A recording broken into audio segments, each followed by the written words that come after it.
यहाँ just arts मात्र हुन्छ हो र त्यहाँ न कुनै जात जाति हुन्छ न रङ हुन्छ न कुनै पार्टी सार्टी हुन्छ जस्ट इन्टरटेनमेन्ट लिने दर्शक मात्रै हुन्छ त्यसैले मेरो जिन्दगीमा एउटा मात्रै एथिक्स छ तपाई बाहिर तपाईको व्यक्तित्व जस्तो सुकै होस् जेसुकै होस् यहाँ चाहिँ मेरो दुश्मन नै कोही हुनुहुन्छ भने पनि 100 रुपैयाँको 200 को टिकट काटेर मलाई हेर्न आउनु छ भने त्यो मेरो लागि भगवान हो गडा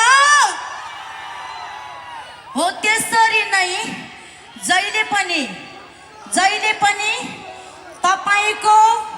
पार्टी तपाईको जात तपाईको धर्मलाई राख्नु पर्छ हो कि होइन है त सबैभन्दा माथि आमा त्यो भन्दा पनि माथि देश जय नेपाल जय राष्ट्रवाद I love you Udaipur good night Udaipur अनि गुड नाइट ब्युटिफुल केटीहरु अनि सेक्सी नाइट केटा हो वाह वाह वाह